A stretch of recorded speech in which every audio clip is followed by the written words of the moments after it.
You know what I'm loving about this Paul Levesque era of professional wrestling in WWE? There's always that subtle throwback to Triple H and Shawn Michaels doing their thing in the 90s and the early 2000s. With professional wrestling fans still being on a massive high from Bad Blood and everything we got minus Nia and Bayley, I think we should run it back and talk about some premium live pay-per-views that WWE should really look at bringing back as these mid-card PLEs. But guys, first, don't forget to like, subscribe, and put the bell on for all notifications that are the Mr. Tesh Wrestling channel. Now, let's get into it. First PLE or pay-per-view I want to get into comes from the WCW side of things. And I know NXT has utilized the name of this PLE once before, and it just really was just that gimmicky, you know, let's have a nice little fun throwback for the summertime. But I really want WWE to bring back the July version of Bash at the Beach. I think something in Huntington Beach, Daytona, down in San Diego would be fantastic. If we could get something out on the beach with like 12,000 people around, there is a possibility of this being a really cool throwback.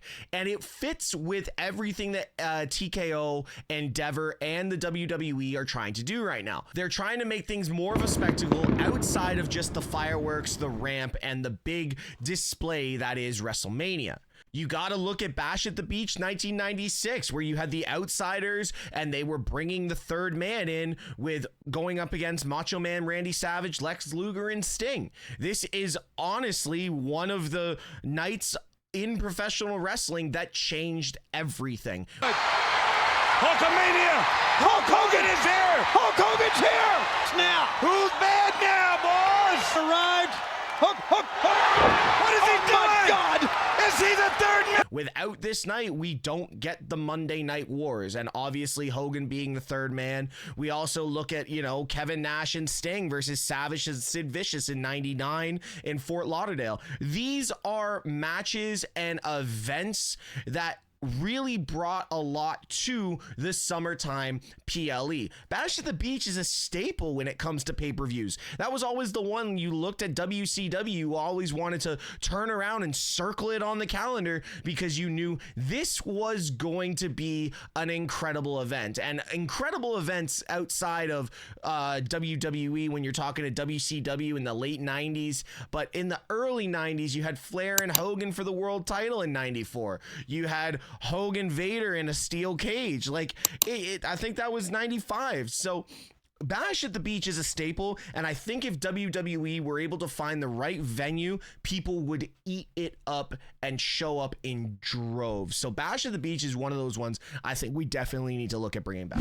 The next pay-per-view I'd love to see brought back, and I know this sounds weird, but WWE had a run from like 95 to 2002 where virtually if it wasn't a top four, everything was called In Your House. Now, I know NXT has played around with bringing back the In Your House display, and you know, it's just not been one of those ones that's been a major draw. It's like, oh, okay, we've got an NXT event. They're just using an old title.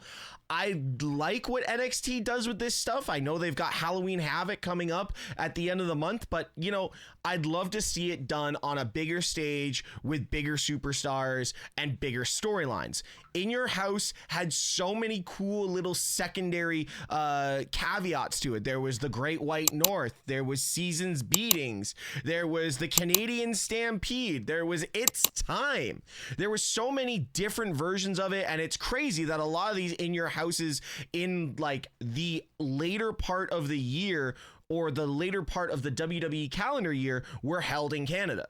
So this also works with the travel of WWE going international. Canada, the UK, Spain, Italy, Puerto Rico, all these places. So In Your House, they even had, I think they had In Your House Ground Zero at one point, and it was just to culminate some feuds. There was some big names that would always main event these. I think from 95 to about 98, every single In Your House had one of these wrestlers in the main event. Diesel, British Bulldog, Bret Hart, Shawn Michaels, or Sid Vicious.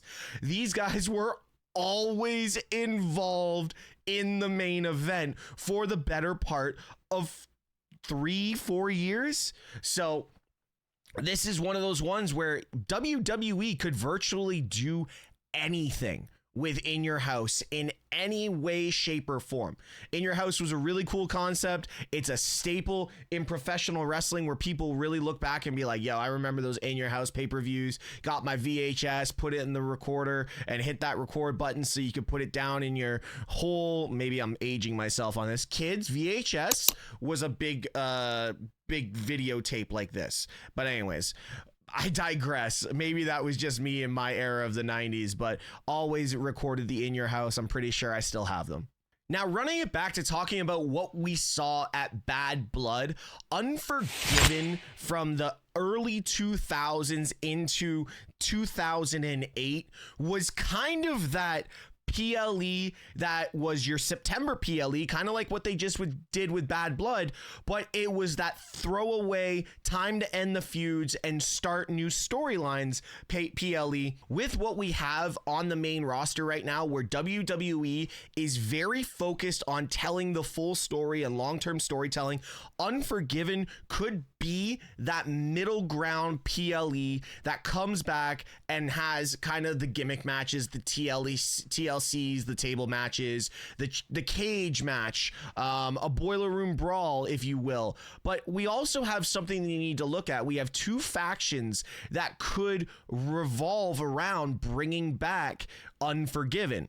They've had this weird story about how the Wyatt Six are out to reprimand anyone who harms, you know, a family member or a very close friend. We saw it with American Made, and now we're starting to see it with The Miz and his turn on R-Truth. So something like Unforgiven could be a really neat concept to revolve around the Wyatt Six or the Final Testament. The Final Testament are starting to gain a little bit of momentum in my mind, where the backroom staff have said, be patient, we have something for you, just wait, it's coming. And they have done their job. They have been professional, they've gone out, they've taken the L's, but they've been able to keep themselves together, and we recognize that they are a faction. Listen, Karrion Kross has not had the greatest run on the main roster, but at the end of the day, there is opportunity for this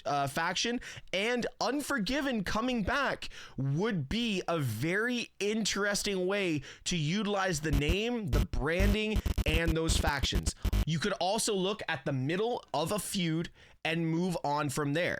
So you could have something catastrophic happen. You know, you could book this any other way, but booking it around the name of the PLE, that's exactly what they just did for Bad Blood, and Unforgiven could be one of those ones that they bring back and utilize phenomenal storylines. From about 1998 to 2012, WWE predominantly, from what most people will remember on the SmackDown side of things, utilized the No Way Out pay-per-view. Now, granted, there were about 5 or 6 years where WWE did utilize it as a cross-branded PLE, but mostly people will remember it for its SmackDown events. John Cena, Shawn Michaels, Batista, and The Undertaker, Kurt Angle versus The Undertaker for the World Heavyweight title, barbed wire steel cage match, Bradshaw and Big Show. So No Way Out has significance, but I don't want them to bring back No Way Out as a just stock standard mid-tier PLE. There is a change I want WWE to do, and I think it is fitting for what this PLE already is. Change the name of the Elimination Chamber PLE to No Way Out.